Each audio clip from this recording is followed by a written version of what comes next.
Driving through the city at night has a certain allure, a mixture of solitude and mystery, the hum of streetlights casting a comforting glow on deserted streets. For some, it's a time of reflection, the quiet roads offering a momentary escape from the chaos of the day. But as the clock ticks past midnight and the shadows deepen, the familiar urban landscape can morph into something far more sinister. These are not just stories of eerie coincidences or imagined fears. These are true accounts of terrifying encounters that have left an indelible mark on those who lived through them. Buckle up, keep your eyes on the road, and join me as we navigate through the dark heart of the city, where every turn might lead to a nightmare. Welcome to 3-Night Drive True Horror Stories at the City. It was a typical Friday night, and I was driving home from a late shift at work.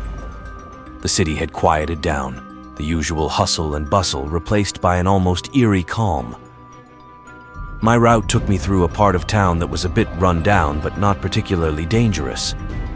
I had driven this way countless times without incident. But that night, something was different.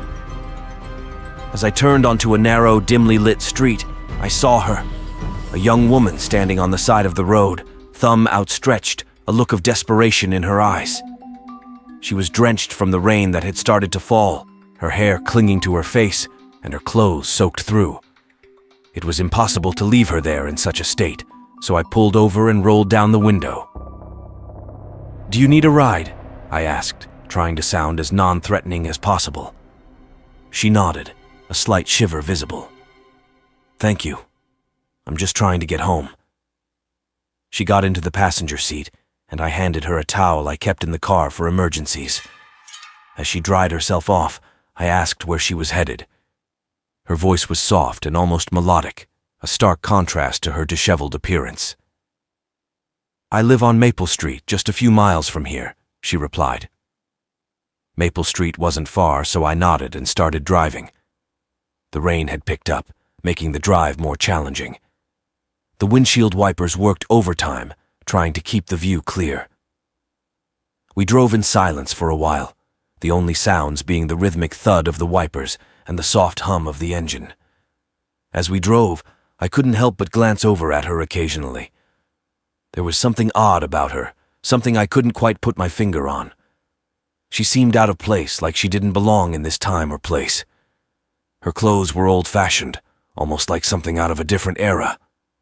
To break the silence, I decided to make small talk. "So, what were you doing out there in the rain?" She looked at me with those haunting eyes, and for a moment, I thought she wouldn't answer.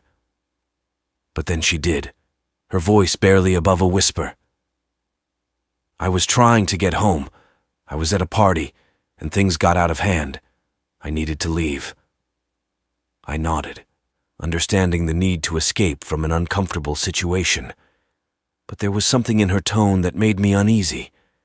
It was as if there was more to the story, something she wasn't telling me. "Do you have family waiting for you at home?" I asked, hoping to learn more about her. She hesitated before answering. "No, it's just me." The way she said it sent a chill down my spine. There was a sadness in her voice, a loneliness that seemed to echo in the small confines of the car. As we approached Maple Street, she suddenly asked me to stop. "You can let me out here," she said abruptly. I glanced around, confused. We were still a good distance from where I thought her home would be. "Are you sure? It's still raining pretty hard." She nodded. "Yes, I'm sure. Thank you for the ride." Reluctantly, I pulled over and let her out. She stepped into the rain, gave me a small, sad smile, and then started walking down the street. I watched her for a moment before driving off, still feeling a bit uneasy about the whole encounter. But as I turned the corner, I glanced in my rearview mirror and saw something that made my blood run cold. The street behind me was empty. The girl had vanished. The next day, the encounter still nagged at me. I couldn't shake the feeling that something was terribly wrong. I decided to do a little investigating, starting with a visit to Maple Street. I drove back to the area where I had dropped her off and began asking the residents if they knew anything about a young woman fitting her description. Most people just shook their heads, but an elderly man who lived on the street gave me a strange look when I described her. "You saw her?" he asked, his voice trembling slightly. I nodded, feeling a lump form in my throat. "Yes, I gave her a ride last night. She said she lived around here." The man shook his head, his eyes wide with fear. "That's impossible. You must have seen a ghost." My heart skipped a beat. "What do you mean?" He took a deep breath and began to tell me a story that made my blood run cold. "About 20 years ago, a young woman fitting that description was hit by a car on this very street. She was coming home from a party, and it was raining heavily, just like last night. She died on the spot." I felt a chill run down my spine as the man continued. "Ever since then, there have been reports of people seeing her on rainy nights, trying to get home. They say she's trying to find her way back, but she never does." I thanked the man and walked back to my car, my mind racing. Had I really given a ride to a ghost? The thought was both terrifying and intriguing. I had always been a skeptic when it came to the paranormal, but this experience had shaken me to the core. That night, as I lay in bed, I couldn't stop thinking about the girl. Her sad eyes, her old-fashioned clothes, the way she had vanished without a trace. It all pointed to one conclusion. She was not of this world. Weeks passed, but I couldn't shake the memory of that night. Every time it rained, I found myself driving past Maple Street, hoping to catch another glimpse of her. But she never appeared again. I began to read up on local legends and ghost stories, hoping to find some explanation for what I had experienced. The more I learned, the more convinced I became that I had encountered a restless spirit, a soul trapped between worlds, unable to move on. The experience changed me.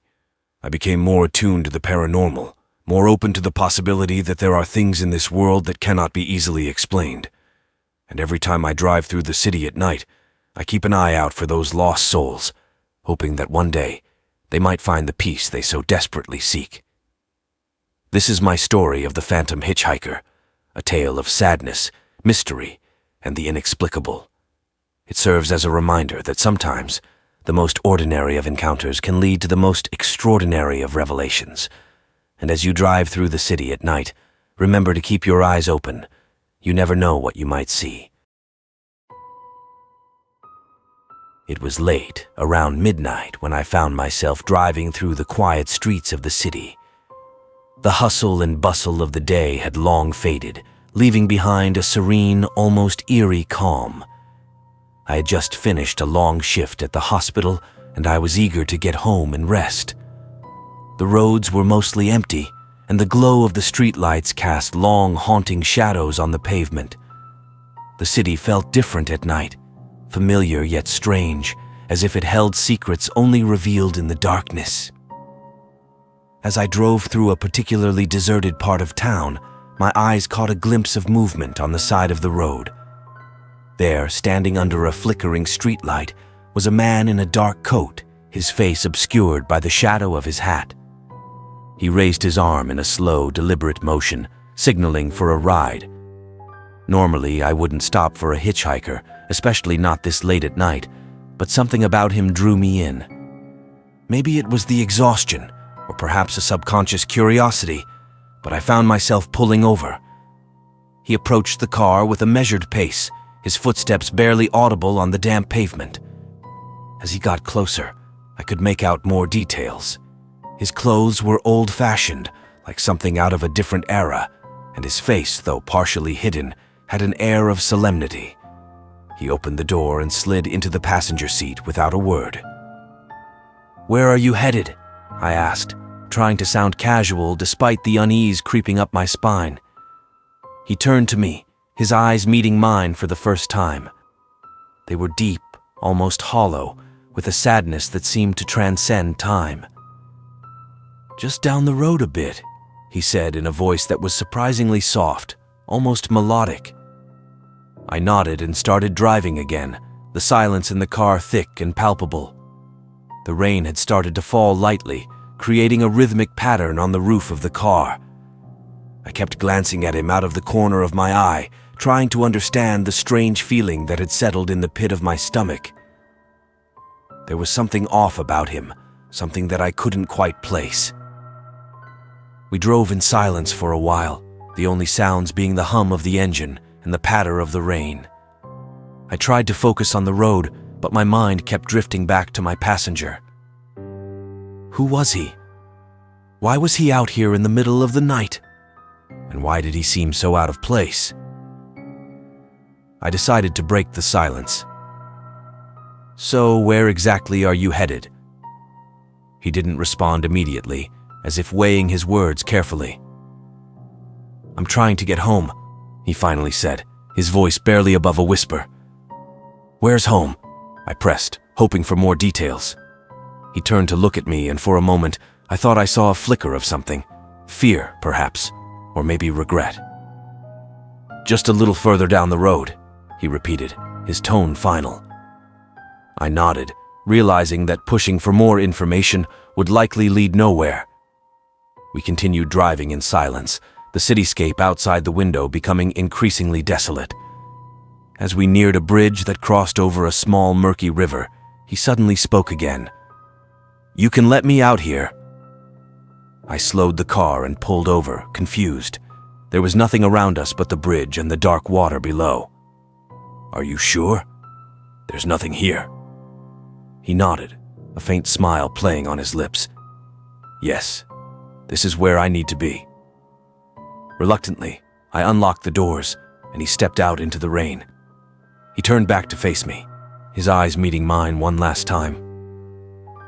Thank you, he said softly, before walking towards the edge of the bridge. I watched him for a moment, an unsettling feeling growing in my chest. Something wasn't right.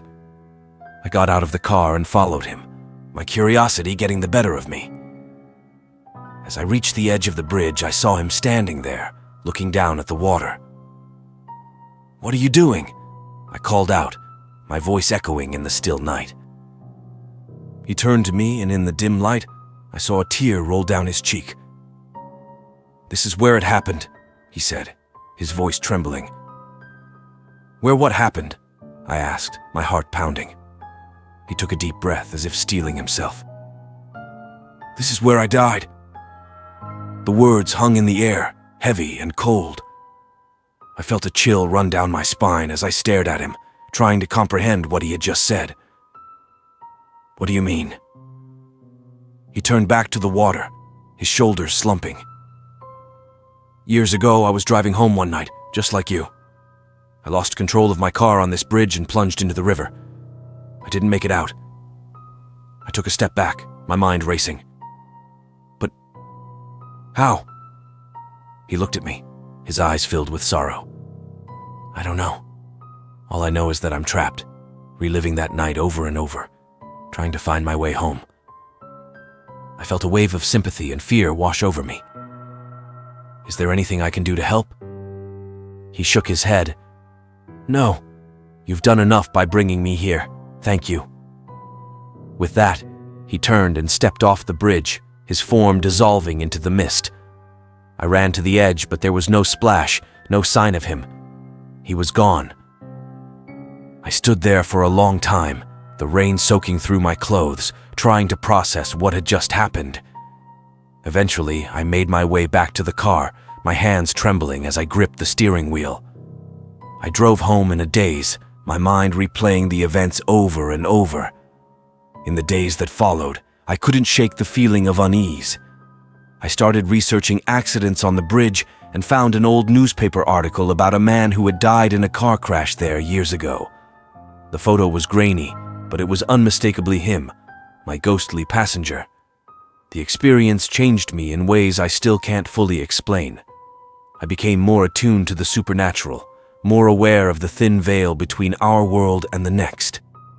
And every time I drive over that bridge, I can't help but look into the dark water below, wondering if he's still there, trying to find his way home. This is my story of the ghostly passenger, a haunting encounter that blurred the lines between the living and the dead. It serves as a reminder that the past can linger in the most unexpected ways, and that sometimes the journey home is more complicated than we could ever imagine. As you drive through the city at night, keep your eyes open. You never know who might be waiting for a ride. The city at night can be a mesmerizing sight. Skyscrapers light up the sky like man-made stars, and the streets below hum with the energy of nightlife. It was during one of these typical nights that I found myself driving through the heart of downtown, enjoying the calm that only the late hours can bring. The usual cacophony of car horns and voices had quieted, leaving only the soft hum of my car's engine and the occasional distant siren. I was on my way home from a friend's housewarming party. It had been a pleasant evening, filled with laughter and good company, but as the night grew later, I decided it was time to head back.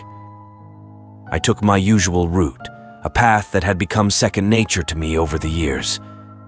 But on this particular night, something felt different. As I drove past familiar landmarks, I noticed an alleyway that I had never seen before. It was narrow and dimly lit, tucked between two old brick buildings. Curiosity got the better of me, and I decided to take a detour. After all, I thought it might be a shortcut and an interesting change from my usual route. The alley was deserted, the only light coming from a few flickering street lamps. The walls were covered in graffiti, some of it artful, some of it just tags. As I continued driving, the alley seemed to stretch on longer than it should have, twisting and turning in ways that didn't quite make sense. After what felt like an eternity, I emerged from the alley into a neighborhood that seemed to be frozen in time. The architecture was a mix of Victorian and early 20th century styles, and the street was lined with old-fashioned lampposts. There was an unsettling quietness, as if the area had been forgotten by the rest of the city. I glanced at my GPS, but the screen was blank, displaying only static. My phone had no signal either. A sense of unease began to creep in, but I pushed it aside, deciding to explore a bit further. Maybe I had stumbled upon some hidden gem, a part of the city that had been lost to time. I continued down the street, passing by quaint houses and shops that looked like they hadn't been touched in decades. The windows were dark, and there was no sign of life anywhere. The further I drove, the more I felt like I was stepping into a different world, one that didn't belong in the bustling city I knew. As I rounded a corner, I saw a figure standing under a lamppost. It was a man, dressed in old-fashioned clothing, a suit and hat that looked like they were from the 1920s. He stood perfectly still, staring at me as I approached. There was something off about him, something that made my skin crawl. I slowed down and rolled down the window. "Excuse me, can you tell me where I am?" I called out. The man didn't respond. He just kept staring, his eyes unblinking. I felt a shiver run down my spine. Something about this whole situation was deeply wrong. I decided it was best to turn around and find my way back to more familiar territory. As I started to drive away, I glanced in the rearview mirror and saw the man still standing there, watching me. His figure began to blur and fade until he disappeared entirely. My heart pounded in my chest as I sped up, desperate to escape this strange, forgotten neighborhood. But no matter which direction I turned, I couldn't find my way out. The streets seemed to loop back on themselves, leading me in circles. The buildings all looked the same, and the sense of disorientation grew stronger with each passing minute. It was as if I had been trapped in a labyrinth with no exit. Panic set in as I realized that I might never find my way back. The static on the GPS and the lack of phone signal added to my growing sense of dread. I tried to retrace my steps, but it was no use.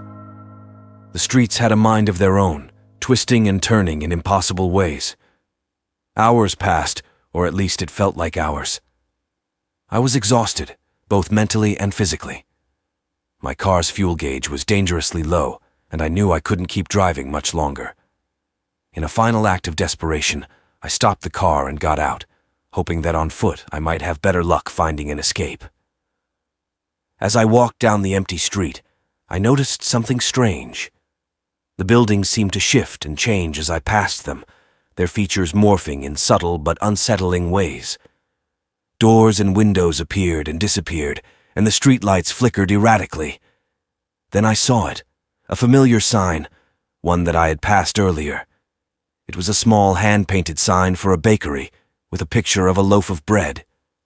I approached it, and as I got closer, I realized that the sign was identical to the one I had seen hours before. I was back where I started. Despair washed over me as I understood the true nature of my predicament. I was trapped in a place that defied all logic, a place that seemed to exist outside of time and space. I had stumbled into a forgotten part of the city that didn't want to let me go. In a moment of clarity, I decided to try something different. Instead of following the streets, I would make my own path. I climbed over a fence into someone's backyard and cut through the properties, ignoring the streets entirely. It was difficult, but I pressed on, determined to find a way out. After what felt like an eternity, I emerged onto a familiar road. The buildings looked modern again, and the streetlights were bright and steady. I had made it back to the city I knew. I breathed a sigh of relief and hurried to my car, which was miraculously still nearby. I drove home, my mind racing with the events of the night. I couldn't shake the feeling that I had narrowly escaped something truly sinister, something that defied explanation. I vowed never to take that detour again, no matter how curious I might be. This is my story of the Vanishing Street, a nightmarish encounter that left me questioning the very nature of reality. It serves as a cautionary tale to those who might be tempted to explore the unknown corners of the city. Some places are best left forgotten, their secrets buried in the darkness. And as you drive through the city at night, remember to stay on the path you know, because you never know what might be lurking in the shadows, waiting to trap you in its grasp.